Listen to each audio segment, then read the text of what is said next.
Good morning and good afternoon and good evening wherever you are, and I am in a very, very special place in the history of the United States. And it's a world-renowned battle of Little Bighorn. Custer's last stand. Custer, you can Google everything about what I'm going to talk about for really, really in-depth information. Custer's last stands. This is the battlefield of Little Bighorn. The Battle of Little Bighorn continues to fascinate people around the world. For most, it has come to illustrate a part of what Americans know as their Western heritage: heroism and suffering, brashness and humiliation. Okay. Victory and defeat, triumph and tragedy. These are the things people come here to ponder. So this is what you're seeing now is the battlefield. And those little crosses are the actual places where soldiers lost their lives, where their bodies were found and buried. Now, the reason I'm starting, it's the 7th of May, 2022. The wind is very strong. It's 23 miles an hour.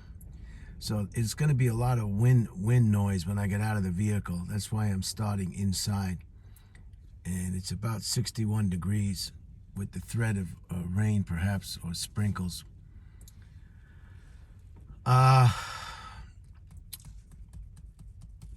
So that's why I'm starting inside. This battle was in 1876, and it was from June 25th to 26th. President Grant encouraged the Indians to go back to their reservations in South and North Dakota and leave this area. There was also, they were given the Black Hills as a reservation, and then when they found gold in the Black Hills, of course, the powers that be in Washington wanted the Indians to move as well. And the Indians were reluctant to do so.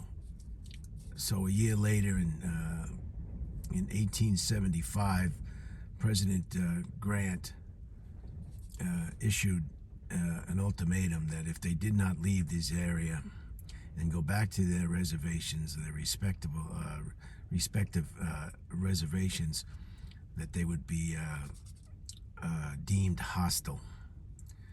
And that's when Custer came into play, because of course they did not leave. And Custer's was out severely outgunned and outmanned. And I think that's all I'm going to start with. I'm going to get out and start the walk and talk. I won't be talking much for obvious reasons because of the wind. I'll do my best. Hopefully we can stay dry. And we'll start this. We'll start it.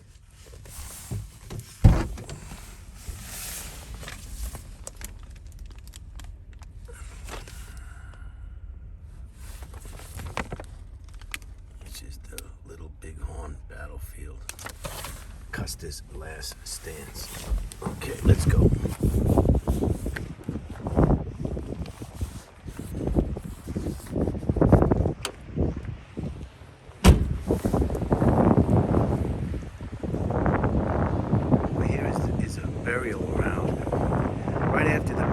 They buried the fallen soldiers exactly where they lay, in shallow graves. And then approximately a year later or so, they were exhumed and brought to this central location. This cemetery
States. Battle of Little Bighorn, June 25th to the 26th, 1876. They were warned by President Grant in 1875 to vacate the area. They failed to do so, the Sioux and the Cheyenne. And as a result, we've got the Battle of Little Bighorn. What does this one say? Little Bighorn Battlefield National Monument is an irreplaceable national historic resource.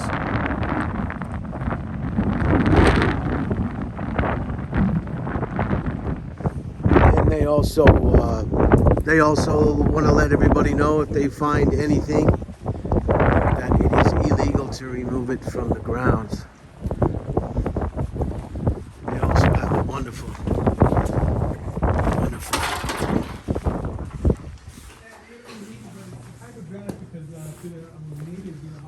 They also have a wonderful. Like as if it's kind of like kind of wet and shiny in the sunlight. It's as if there's oil on them, and that's why they put the name. And then the other thing is the horses, when they're running, it's just like it's just. There's a Cheyenne. Grease on the horses. So that's why it gets that name of greasy grass. Okay, that, we figured that it had to be something like that. Yeah, shiny. There's custard. All right, thanks. And then there's. Anything else? Did you need to sign your name? Sorry. We have a beautiful museum. Here's the map of the United States if you're interested to see exactly where we are.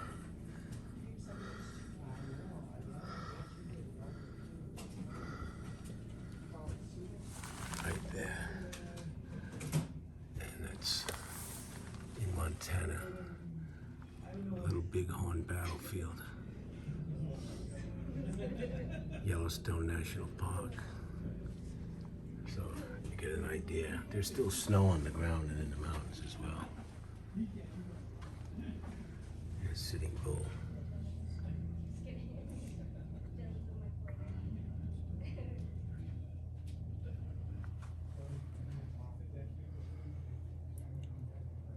Grant's peace policy of 1869 had little impact on the roaming Indians. An ultimatum ordered that all bands of Sioux who were not at the Indian agencies by January 31, 1876 would be brought in by military force. So there it is. They were warned, and they did not heed the warning.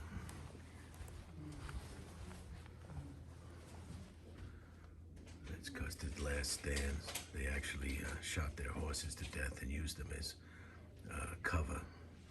They knew they were going to perish anyway, so they just wanted to see and do everything they could to stay alive as long as they could.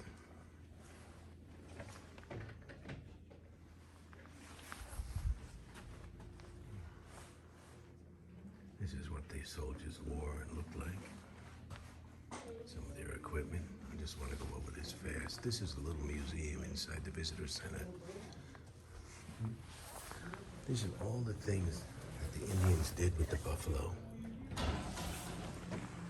They used the bones.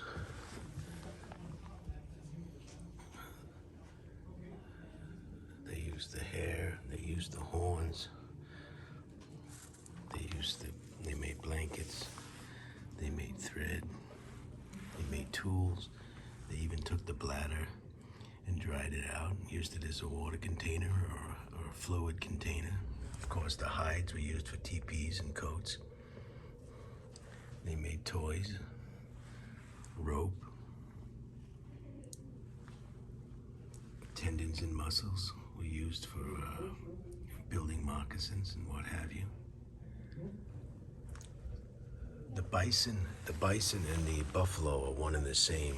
It's a translation difficulty that leads to the different names, but actually in reality the bison and the buffalo are one and the same.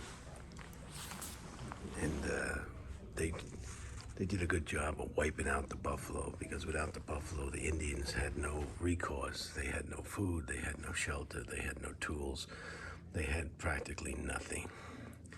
And that was the aim of the white man. If they eliminated the buffalo, Perhaps they could eliminate the Indians or make them.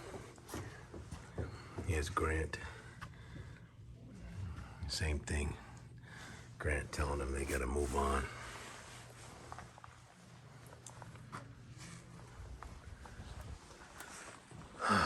So we'll go up to the top of the memorial up top. Up there.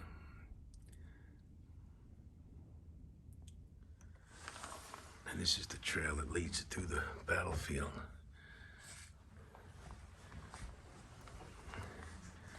And the cemetery to the right.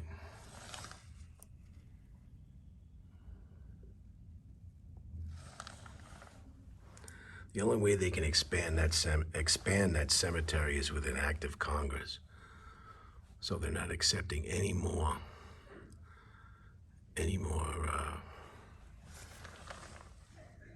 people there.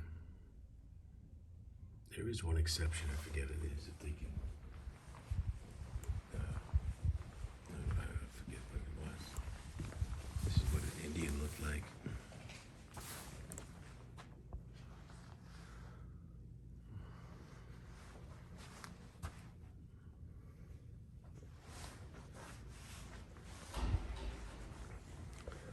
Look at these. This was a war club with 3 metal blades. How'd you like to get hit in the head with that? And the rifles of the day.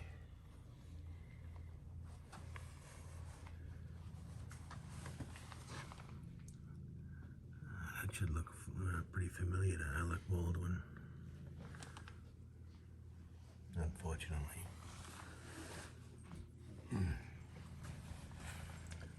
Custer's troops were armed with a new model 1873 Springfield 45-55 carbine and the model 1873 Colt 45 revolver.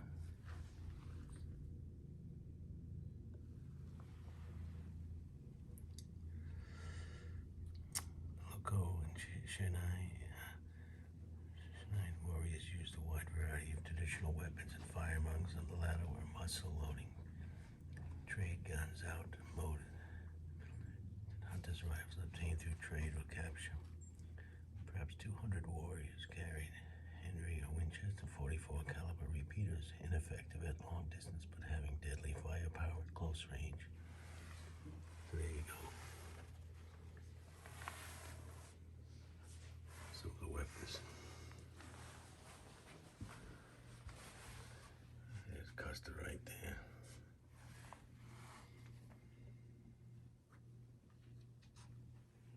Didn't happen, did it? Crazy Horse was involved in this battle as well. He later died in custody. He was bayoneted while in custody and perished. But you can find a Sitting Bull. There's Crazy Horse.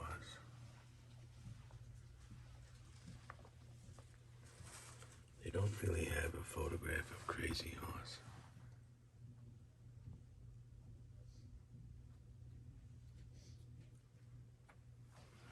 Anyway, you can Google this all.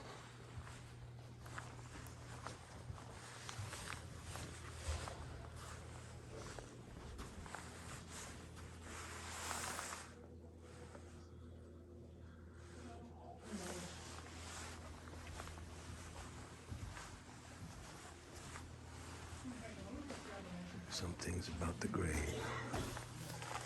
Okay, this is interesting. The Battle of Little Bighorn occurred on 25 and 26, 1876, and the first hasty burials were made 3 days later wherever a body was found.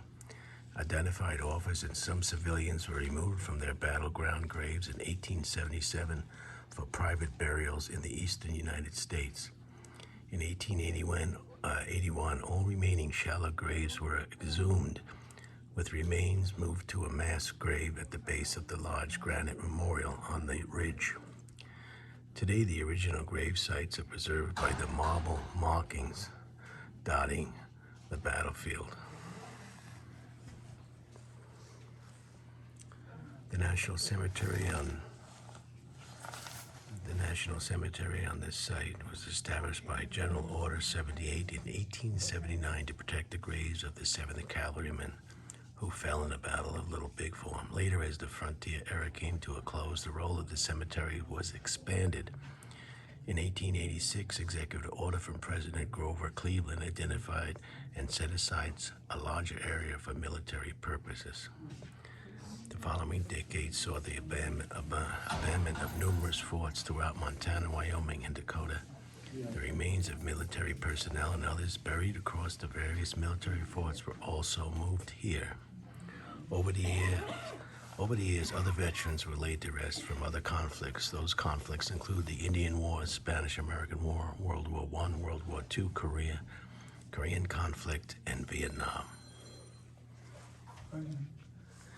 There are currently about 4,950 burials in Custis National Cemetery. At present, the cemetery is closed to taking new burials, except for instances where deceased individuals reserve plots for spouses. Since the cemetery lies entirely within a historic site, the Act of Congress would be required to expand its borders. So there you have it. Let's go outside and take the tour. Here's the gift shop. Yeah,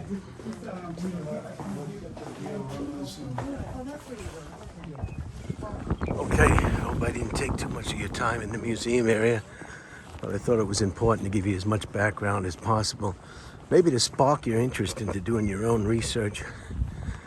And this is where the tours probably start, when they start in May, Memorial Day. We'll see how much time we have. I've got 18 minutes now. I'd like to go down there a piece. Let's go up to the top. So I was thinking, I drove my car here. Imagine if I was coming here on a horseback. My word, the inconvenience alone. Yeah, let's go this way. There's a black car over here. Oh, sorry, sir. That's okay.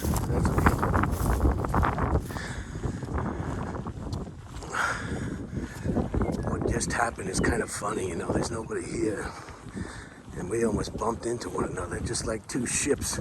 You wonder how these big oil tankers can collide in the middle of a giant ocean. Well, you saw it, it just happened. What does it say? Okay. On August 10th, 1983, a prairie fire swept over the battlefield, burning nearly 600 acres of dense, thick vegetation. In May and June of 1984, the National Park Service began an unprecedented systematic archaeological survey of the Custer battlefield. Led by archaeologists so-and-so and so-and-so, National Park Service and so-and-so and so-and-so, formerly of the University of Calgary, archaeologists and volunteers surveyed the battlefield for 5 weeks, locating historical evidence from the Battle of Little Bighorn.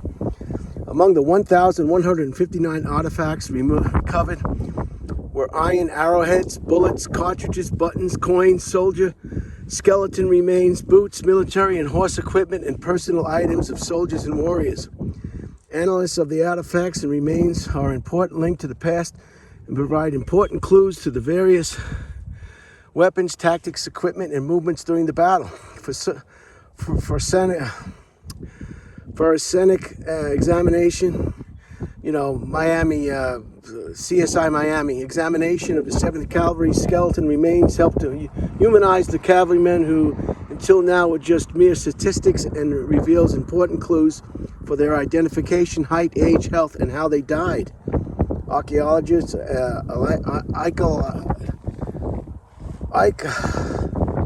archaeological evidence used in conjunction with the amounts of battle participants, placement of soldiers' bodies, and 7th Cavalry warriors helps us to reconstruct the battle. Additional archaeological surveys were conducted here and on adjacent lands in 1985, 1989, 1994, and 1999, and will likely continue into the future. So this is all the kind of stuff that they found after the prairie fire. Bullets, bones, markers. I mean, just a treasure trove of military warfare. Now, why is that one going over there? That one's going over there. I want to go up to the top, over here. So this is just a series of trails. Look at the snow on the mountains still. May 7th, and there's still snow on the mountains.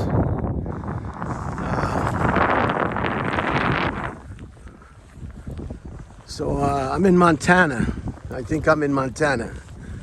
But you'll tell me real quick if I'm not. But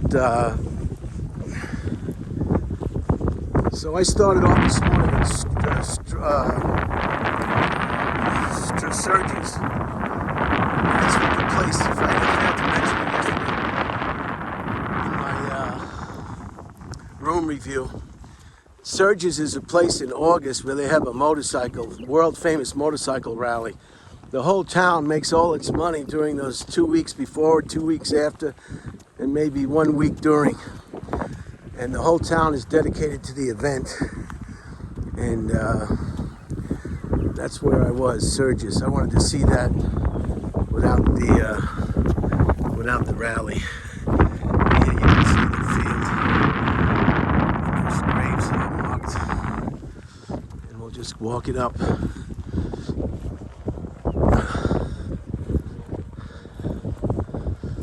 Hopefully there'll be some more placards and signage so that I can we can get some more pertinent information.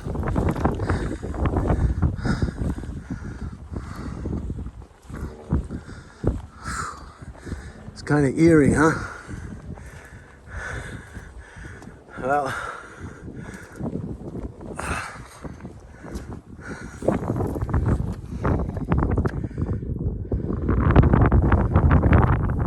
76, June 25th.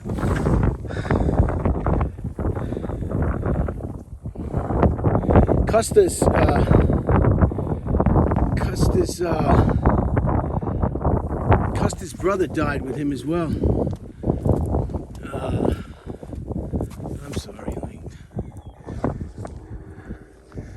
He died with him. Yeah, he just bit off more than he could chew. See the gopher holes? He bit off more than he could chew. And he lost his life. And I think that's him right there. We'll see. That's the Indian Memorial.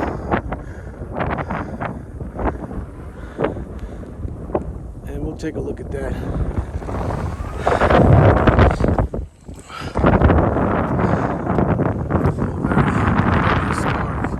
I hope you can hear me with the wind. You can see, looking back down at the cemetery. This is where Custer fell right here.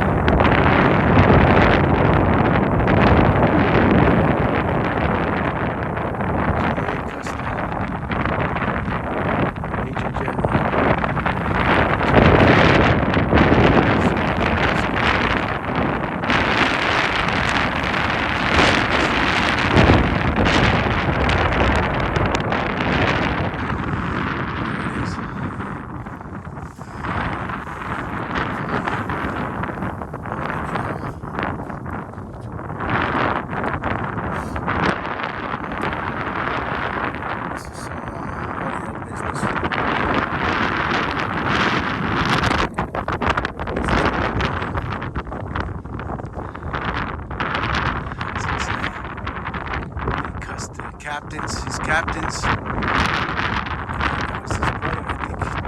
Custis. Brother was a captain. Yates, Kino, lieutenants, Cook, Smith, McIntosh, Calhoun, Porter, Hutchins, Sturge, Riley, Crittenden, and Harrington. Assistant surgeon. He was useless that day, huh? JP, both no survivors, and here's some soldiers right here. In memory of officers and soldiers who fell near this place fighting with the 7th United States Cavalry against the Sioux Indians on the 25th and 26th of June, AD 1876. So all these guys, it did not end well. Soldiers, look at all the soldiers. Miller, McHugh, Prost, Schmidt, Scott, Snow, Taser, Tweed, O'Hara, Sterling, Gordon, Lawrence, Meyer, Smith, Donner, Muggen, Maxwell, McCarthy, O'Donnell, Rebold, Pro, Simpson, Tarback, Fitter, Kozabak, Summers, Mahoney, and Indian Scouts. These were the Indian Scouts that were helping the 7th Cavalry against their own kind. Bloody Knife, Little Soldier, and Bob Allard Bull, and some 6 civilians. Kellogg, Reynolds, Boyer, Reed, and Custer.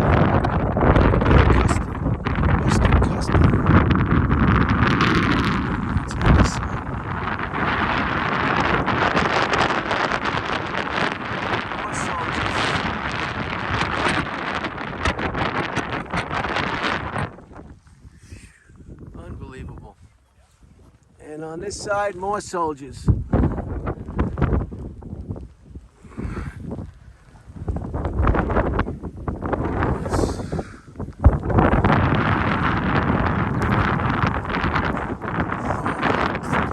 My lace just got untied. Hold on, I gotta tie my lace. Oh.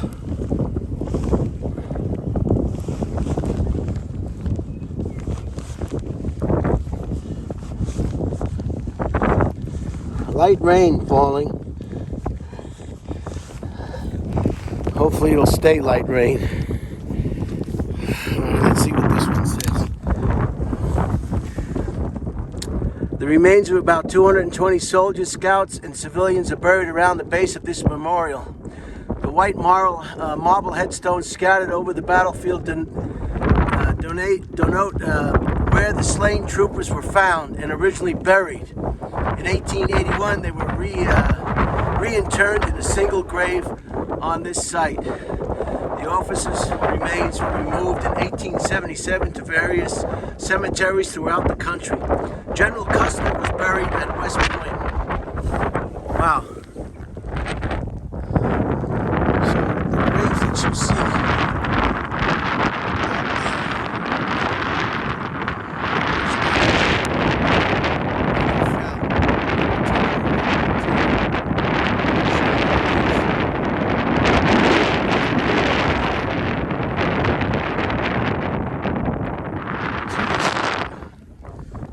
to this cemetery.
Cheyenne and Arapaho warriors surrounded this position near the climax of the battle. Lieutenant Colonel George Armstrong Custer and approximately 41 men shoot their horses for breastworks or cover and fight to the death. Custer and several soldiers were found at the crest of the hill, while others were discovered along the slope. This was the famed last stand of legend. So here it is. You're outnumbered, There's not a lot you can do. It's the worst nightmare of any military fighting unit.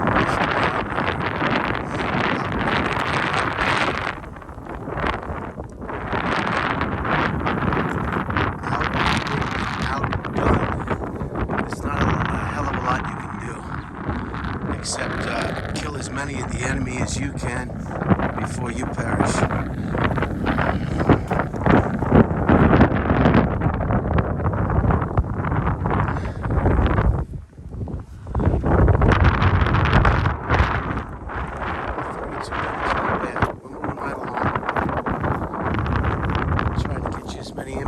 Possible.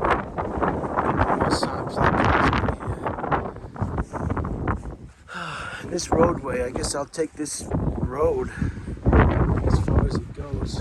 When I get back, look at that beautiful bird.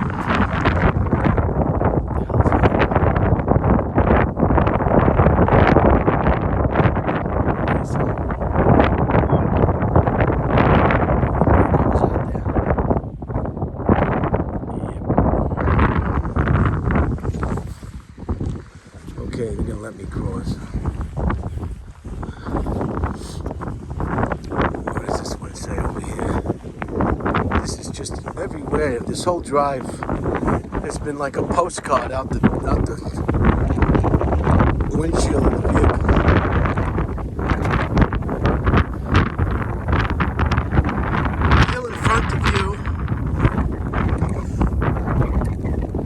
The hill in front of you was occupied by the Lakota and Cheyenne during a fight on Last Stand Hill. An unknown Sioux warrior wearing a war bonnet was killed here while firing his rifle at soldiers positioned behind a horse barricade on the crest of the ridge behind you.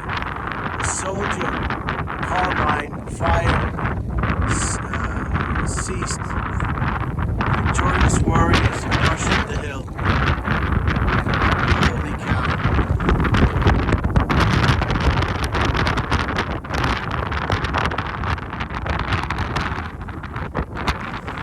So they came up from this side as well. Completely surrounded.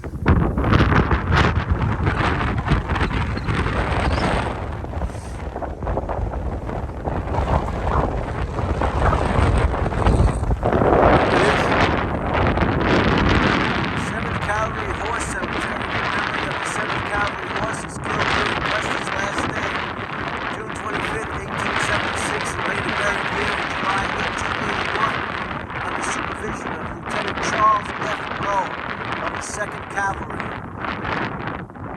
Lieutenant Rowe, I want you to bury the horses. I want you to bury the... What do you mean bury them? I want you to bury the horses, Lieutenant.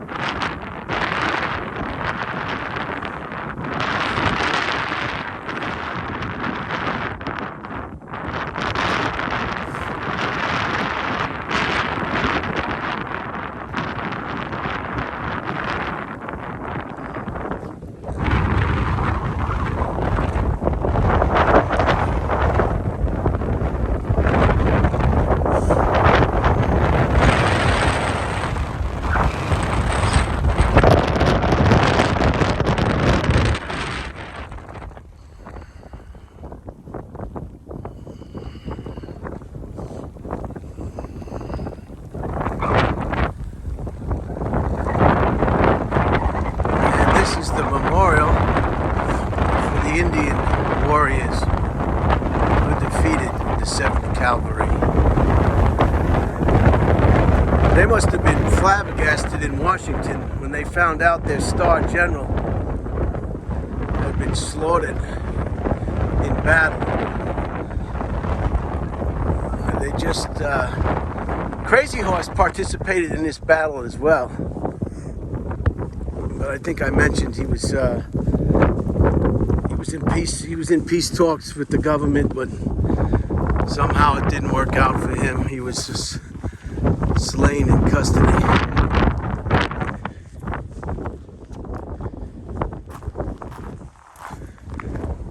There it is. Isn't that something?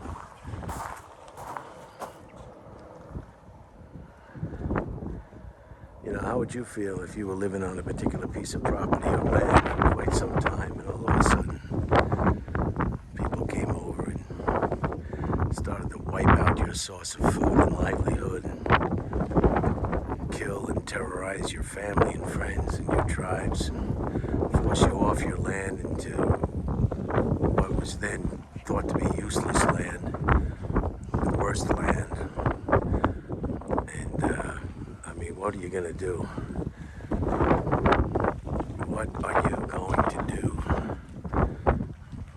Well, you're going to do what the Indians, the Sioux and the Cheyenne did in 1876 on June 25th and 26. You're going to fight back. And you're going to fight back with a vengeance. And that's what they did. So this is the memorial.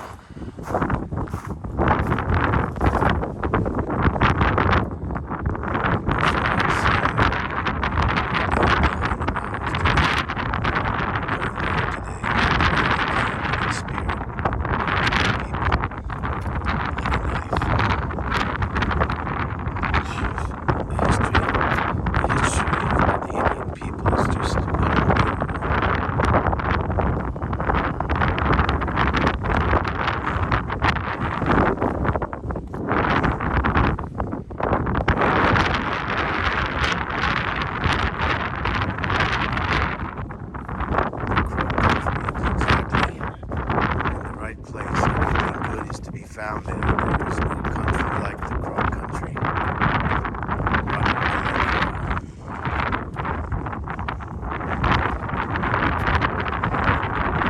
The scout is like a lone wolf that must be looking all the time.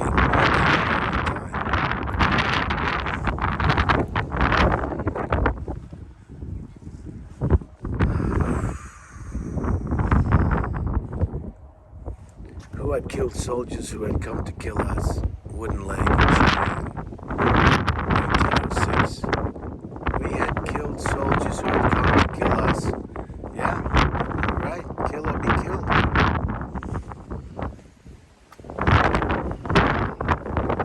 It was a hot, clear day and no wind. There was a great dust from fighting, but no storm after the battle. Young Two Moons, Cheyenne, 1907. So these are evidently survivors of who were able to talk about it. I will never harm the Cheyennes again. I will never point my gun at a Cheyenne again. I will never kill another Cheyenne. 1869, General George Armstrong, Custer. Well, 1869, no, I don't think so. That's not true. If you break your promise, you and your soldiers will go to dust like this. If you're acting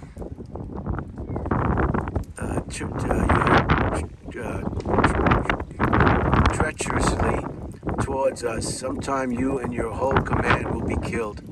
Stone Forehead, Arrow Keeper, Cheyenne, 1869.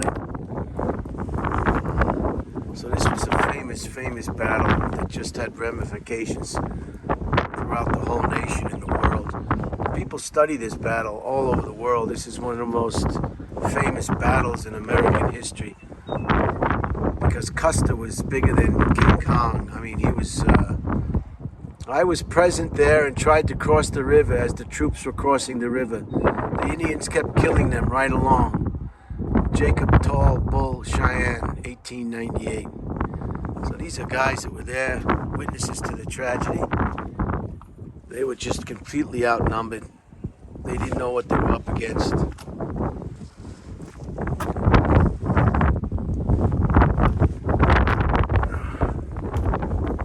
Unbelievable.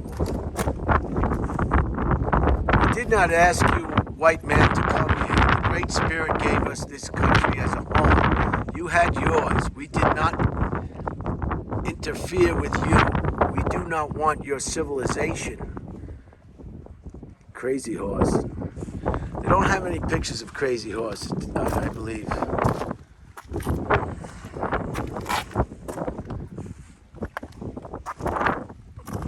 These are some of the warriors of the different tribes, the chiefs. 1948 gathering of 9 surviving warriors. Holy cow.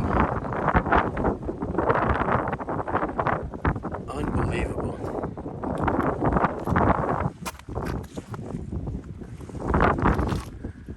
That night, the Lokish men, women, and children lighted many fires and danced. Their hearts were glad, for the Great Spirit had given them a great victory.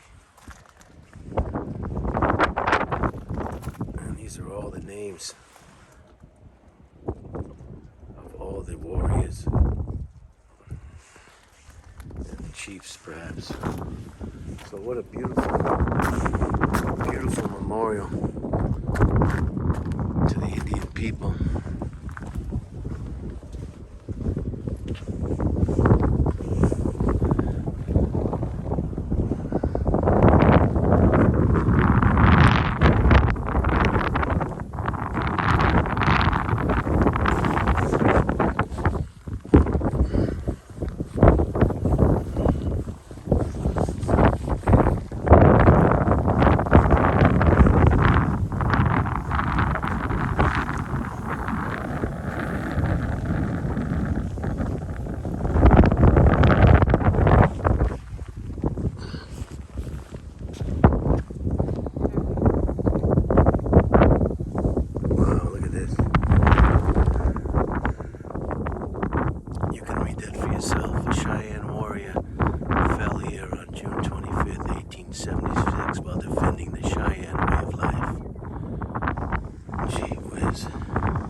Closed hand. A Cheyenne warrior fell here on June 25th, 1876, while defending the Cheyenne way of life.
By former President George H.W. Bush on December 10th, 1991.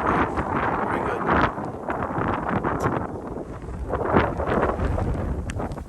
It's a very nice memorial.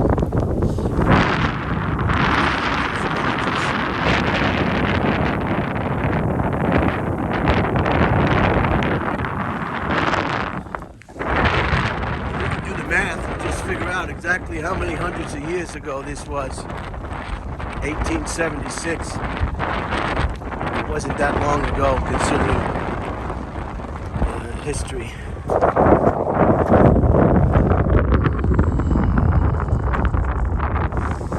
Peace through unity. What is this one about? Indian descendants and participants in the Battle of Little Bighorn helped form the vision of the Indian Memorial. The Peace Through Unity theme was conceived by the late Mr. Poor Bear Sr. and Austin two Moons. Together they were an inspiration to others and instrumental in providing their wisdom, guidance, and prayers towards an important goal of an Indian memorial at Little Bighorn Battlefield National Monument. Right there. Very good. Very good.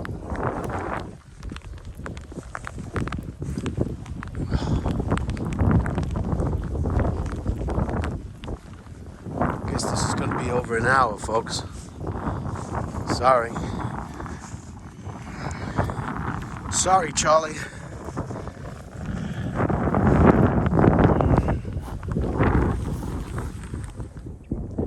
U.S. soldiers, 7th Cavalry, fell here June 25th, 1876. Jeez. U.S. soldiers, 7th Cavalry, fell here June 25th, 1876. And it wasn't an easy death either. It wasn't a quick death, I suppose. I mean, it was hand-to-hand combat.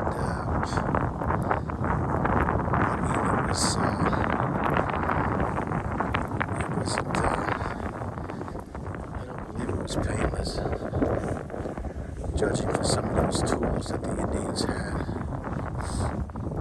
It was quite a terrible ordeal. Beautiful images, huh? Wow.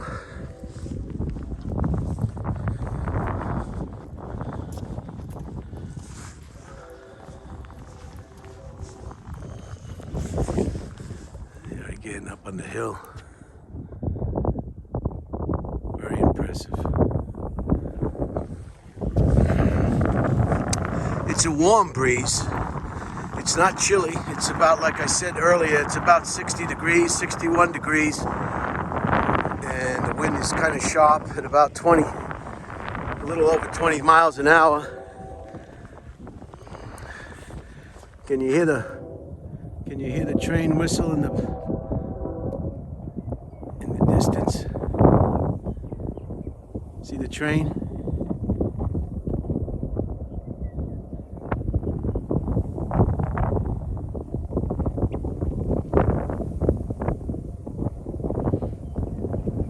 When you hear the train whistle, it's usually five whistles, and that's a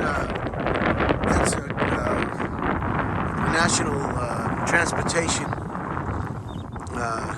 rule or regulation. Whenever they're crossing, a crossing guard area where cars can cross, they have to blow the whistle 5 times.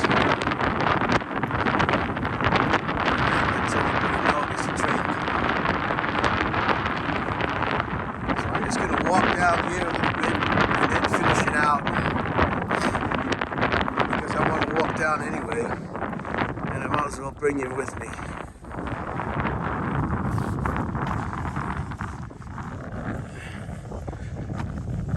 And plus these are beautiful images anyway.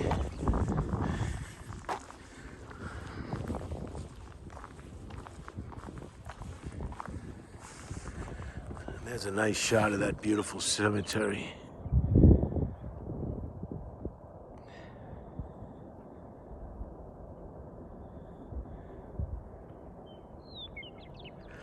They say the number of people interned, I guess, is just under 5,000.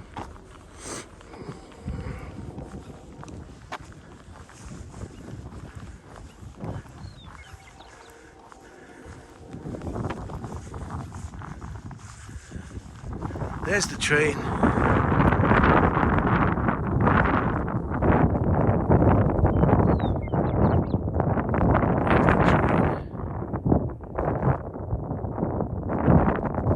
can't see it.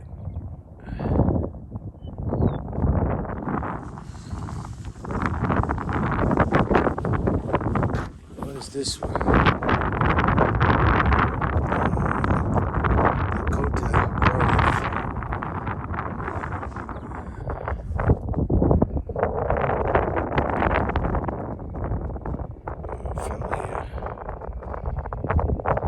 Defending his way of life. So the Indian warriors' gravestones are not the white. Not the white ones.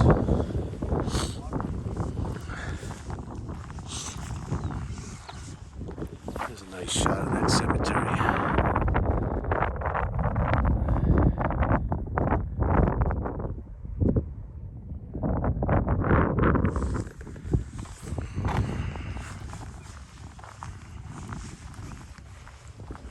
lines all the way around.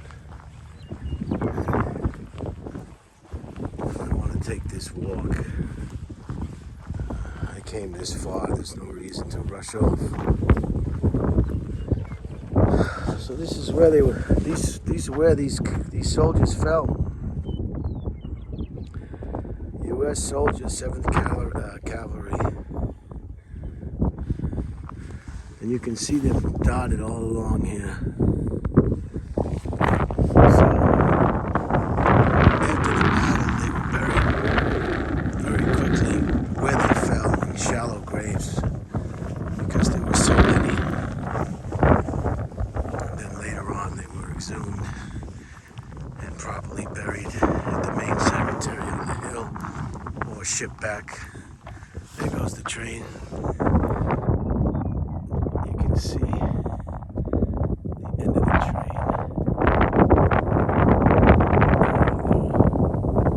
See the locomotive right in the back there. See the locomotive right in the center of your screen. Okay. And then they were shipped there. Their bodies were shipped back to eastern states because the men in the cavalry were just like today's military forces, were from all over the United States, and I guess primarily a lot of them were from eastern states because back then that was that's where most of your population was in the United States. As it is today. I mean, just look around. This is very unpopulated territory compared to your major cities. Look how many people just live on the East Coast or the West Coast compared to this just wide open spaces. Everywhere you look is like a postcard. Here's some more fallen cavalry soldiers.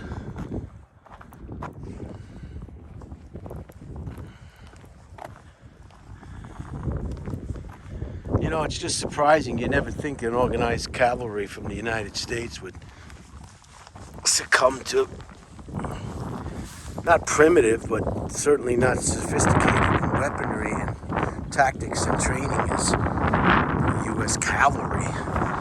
That's why this battle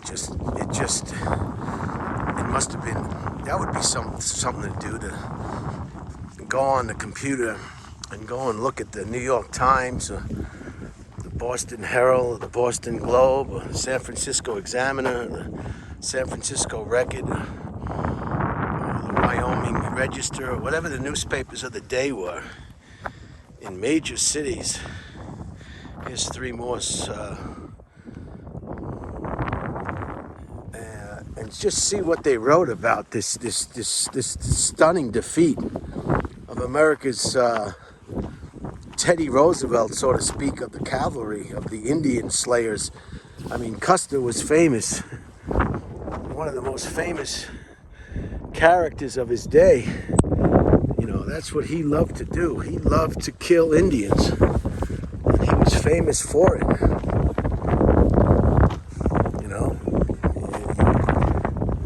Ultimatum to Indians: you do exactly what we tell you, you live where we tell you, or we'll kill you. And that's exactly what they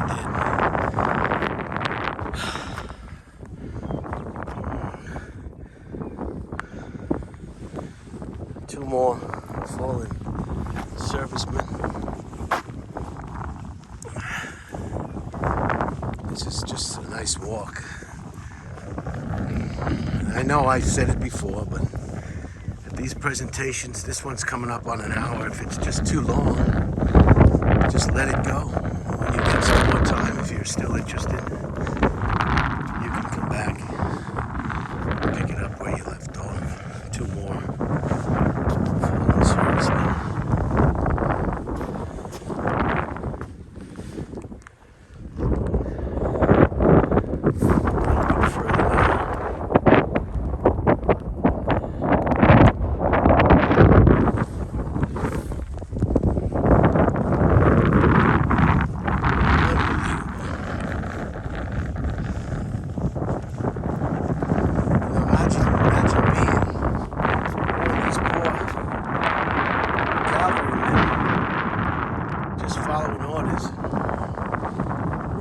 to a juggernaut of Indian, hostile Indians. You worry about losing your car at the parking structure.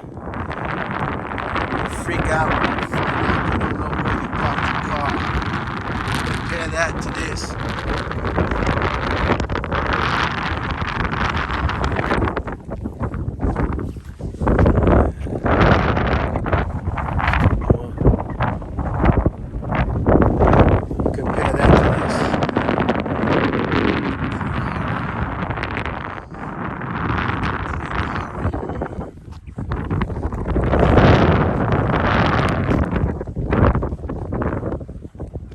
I guess those cars are driving out further. I can do that as well.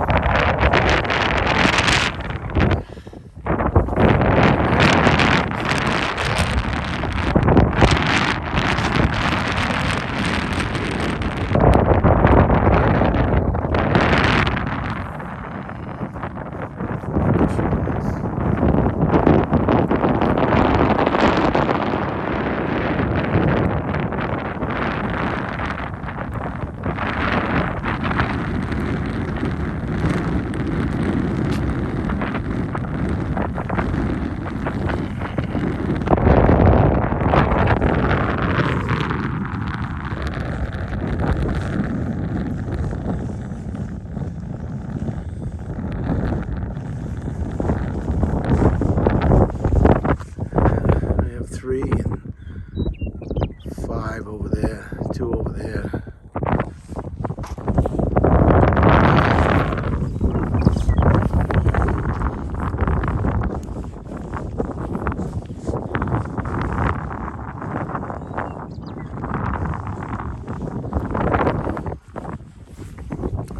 I hear the tours are great. They're very, very informative tours by the rangers.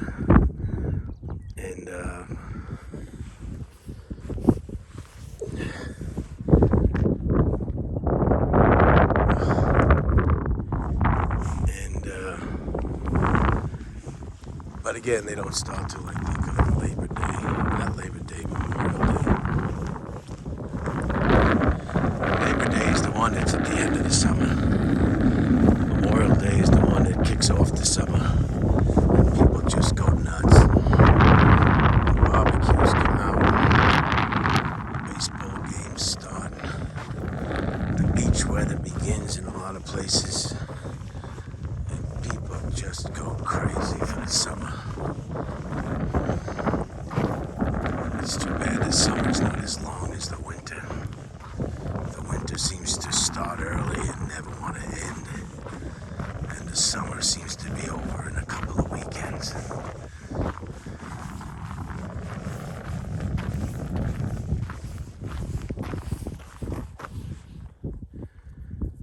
June 25th, 1876.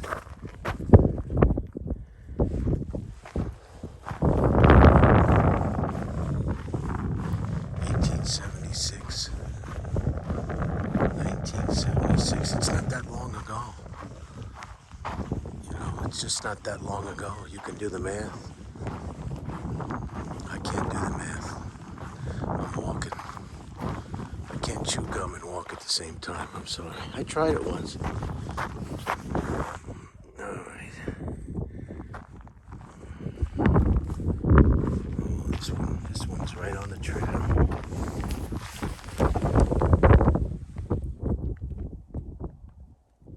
Right on the trail.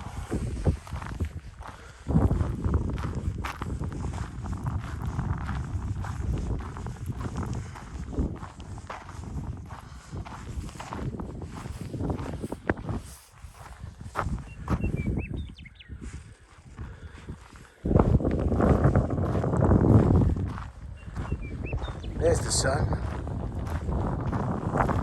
Well, there's my lace. My lace is just... my lace has come undone again. And we'll have to be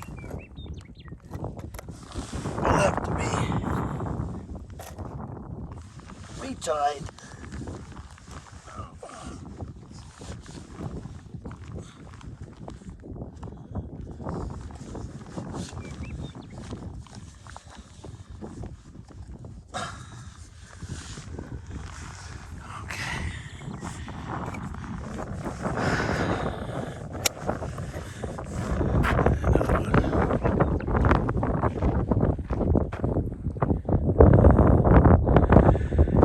guess it's impossible to surrender. And it's also possible to retreat when you're surrounded. There's simply no place to retreat to.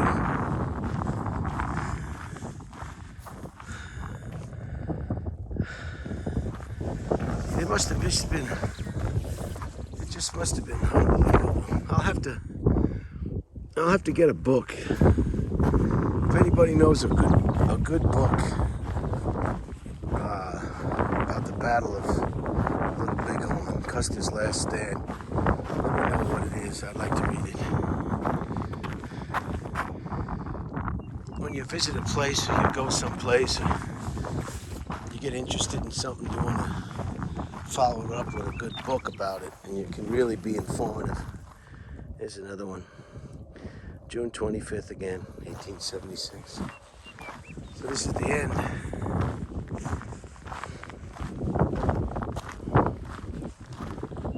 Look at this, is what they call a deep ravine.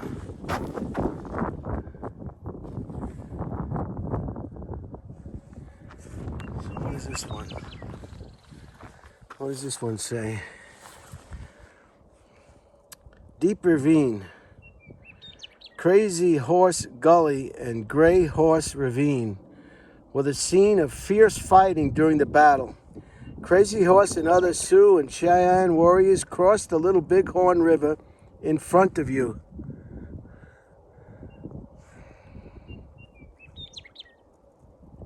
And rode up the ravine during the attack against Lieutenant Colonel George A. Custer's battalion. Toward the end of the battle, approximately 40 soldiers broke out from Last Stand Hill and were killed here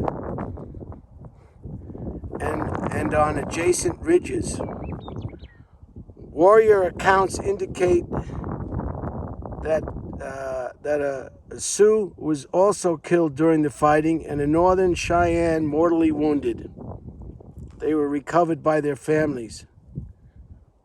Approximately 28 soldiers, mostly from Company E, were found in a large heap near the head of the ravine, and others at 15-yard intervals below.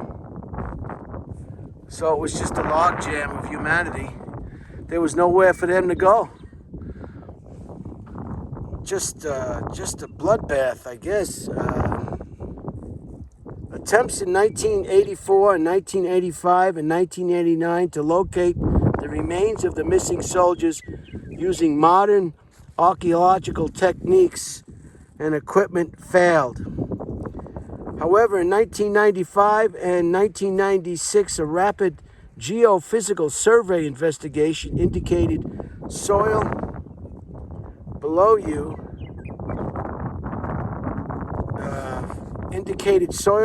anomalies, irregularities, and metal detected throughout the ravine, especially in the upper 2/3 area near the head wall below you. So it's right here. This is where the logjam was.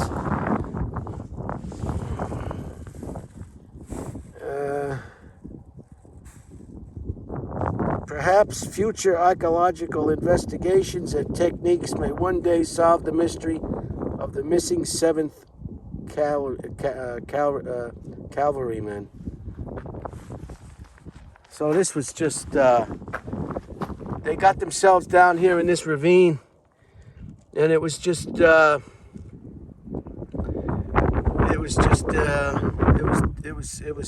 over. See the Indians on top of the ravine.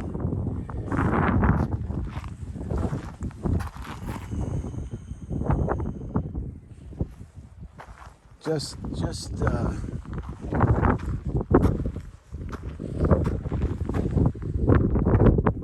this is the ravine to this day. If it could talk, if these hills could talk, if this ravine could talk.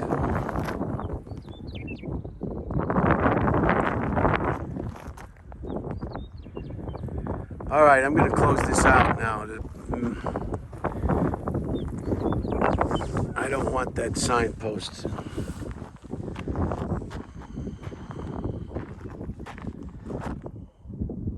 There's your ravine.